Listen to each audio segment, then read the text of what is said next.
I've tried. Yes. Yes, I have. Yes.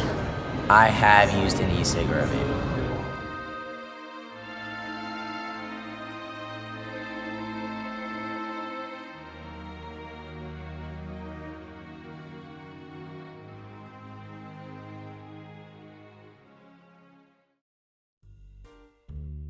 Since the 1960s, inventors have been attempting to create a successful electronic cigarette. Han Lik, a Chinese pharmacist, patented today's standard electronic cigarette in 2003. A year later, Stanford grad students Adam Bowen and James Monsees thought they could disrupt big tobacco, and that they could also help smokers quit by using a similar but less harmful substance. The first standard modern electronic cigarette hit markets in 2007. In 2012, those Stanford grad students began working on the Juul. Today, Juul accounts for around 40% of the e-cigarette market, with these nicotine delivery systems permeating the culture of American youth. However, there are serious questions and concerns. What are e-cigs? Do they actually help people quit, or are they just another harmful and addictive product? Do people vape because they are ignorant of any effects, or because they don't care? Should the government tax vaping and juuling similarly to tobacco? And finally, should the advertising market for vaping be regulated in a similar manner to tobacco? The original purpose of e-cigarettes such as vape pens or Juuls was to move cigarette users away from the carcinogen-filled products of big tobacco. The goal of the new industry was to help smokers quit in order to avoid the harmful effects of tar that are present in traditional cigarettes. With that goal in mind, the vape industry has been successful. A 2014 CDC report stated that approximately 1 in 6 current cigarette smokers had used e-cigarettes, and 1 in 4 former cigarette smokers who had quit smoking in the past year were users of e-cigarettes. However, this same report stated that among adults who had never smoked a cigarette before, the highest concentration of those who have used e-cigarettes was in the 18 to 24-year-old age range. The use of e-cigarettes has shifted to kids and teens. Well, when I first got my Juul, I would use like the flavors that they'd sell, like mint and berry. But now I go downtown and I get this blue raspberry flavor from one of the head shops. Mango. I like anything with like mint or menthols in it. I'd say mango. Green apple. Mango. This shift can be seen between 2011 and 2015, when there was a 900% increase in e-cig use among high school students. The Youth Risk Behavior Survey showed that more than 60% of students will vape before 12th grade, and 35% of 12th graders report vaping in the past month. Vaping is now linked to an increased probability that a kid will go on to become a smoker. A study from the American Academy of Pediatrics found that e-cig use is a significant predictor of a kid who will become a smoker later in life.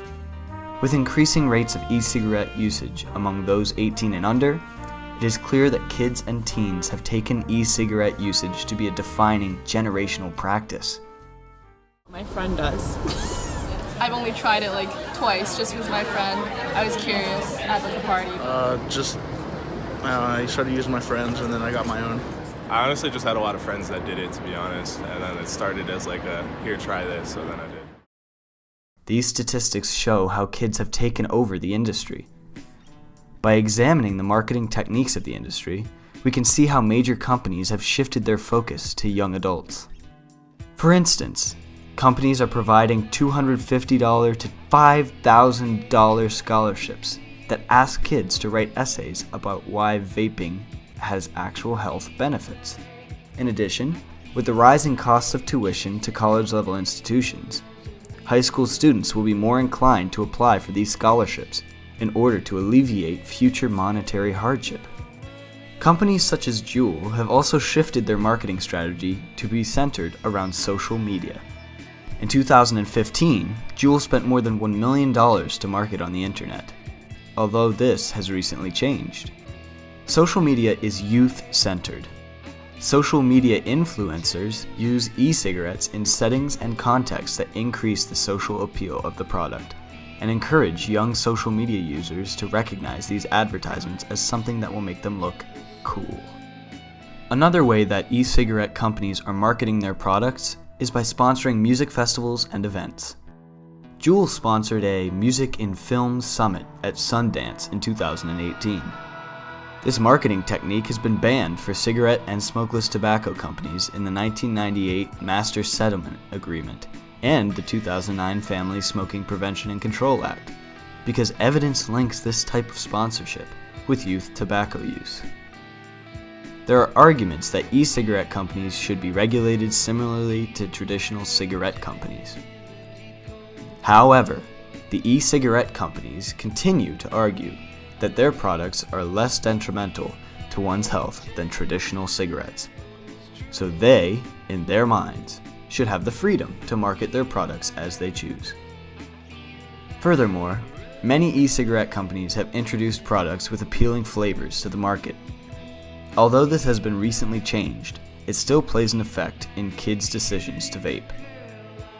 Studies have shown that of the 3 million middle and high school students who reportedly vape, 1 in 3 students say that the flavors played a big role in their decision to use Juuls. It will be interesting to see if this statistic changes as a result of the FDA's recent restriction on the more popular pod flavors. It's understandable that they're trying to stem underage usage of the product. At the same time, though, Juul is just a product, and it's incumbent upon the places that sell those types of things not to distribute it to people that are underage. Well, I think it affects some people because they like the fruit flavor so much. I'm not a fruit person, so I really don't care. I'd say mango. Well, I mean, I understand like the reasoning, which is, to like reduce use by minors, which is like completely valid because a lot of minors do use Juul, but I don't think anything like that should ever be banned. Companies such as Juul claim that they market to smokers who are trying to quit, but their social media campaigns tend to show a different story. Recently, the FDA raided Juul headquarters and found marketing documents with evidence of aiming their marketing strategies towards youth. Juul has recently said they are stopping their social media campaigns. This is too late. Juul doesn't need to market to youth anymore, because they already have the support from young customers. Today's young people have become addicted to nicotine from Juuls, and Juuling has officially become something that is cool to do. This echoes the way cigarettes were originally marketed to society, and it is difficult to reduce these effects that have already become deeply rooted in youth culture, despite the original beneficial intentions of the production of e-cigarettes. I'm fairly addicted, so it's harder to stop than it was. I mean, because I've been doing it for a while now, so I figure my lungs are already pretty messed up, so, and people smoke cigarettes, so I'm like, I mean, it can't be worse than that. Because I like it, and I'm not dead yet. Let's look at the chemistry of a Juul pod. The flavoring chemical within each pod has been linked to lung tissue damage, as a study from Harvard University found that more than 75% of flavored e-cigs and e-liquid contains chemicals that are linked to respiratory diseases. In addition, the addictive chemical nicotine has a negative effect on adolescent brain development, causing learning and memory problems. It can also have behavioral impacts in the long term, which include depression, anxiety, and mood disorders. A study from USC finds that for every level up in nicotine strength, users are 2 times more likely to smoke traditional cigarettes 3 or more days in a month. Another USC study from 2017 found that 43% of students who used high nicotine e-cigs were smoking traditional cigarettes at least 3 times per month, 6 months later. This refutes the original e-cigarette industry's intention of reducing traditional cigarette usage. The argument could be made that e-cigarettes are a double-edged sword. On one hand, they may increase nicotine addiction among youth today, but on the other hand, they also improve the chances of those who are attempting to quit smoking traditional cigarettes. An article from the Center for Addiction states that replacing traditional cigarettes with an e-cigarette is a preferable alternative to smokers who have not had success with medically proven approaches. The use of e-cigarettes by youth today and the placement they have in our culture is similar to the way that cigarettes were originally viewed. If detrimental effects to health are proved by using e-cigarettes, then it will show a distinct parallel between the decade-long struggle with cigarette industry. With this future development, we will see a pattern of addiction within our popular culture, and we will know what to look for. We've seen it before. We've seen cigarettes rear their ugly head, but we don't know what road vape will lead us on. The use of these e-cigarettes currently functions as a method for traditional smokers to cease using tobacco products, and this original purpose has succeeded. But for now, it's important to discuss the usage of e-cigarettes by young users today, and how it could affect a new generation of nicotine addicts. The future is coming, and it's coming fast. If we don't want vaping to be an issue for generations to come, then we must give it our consideration today.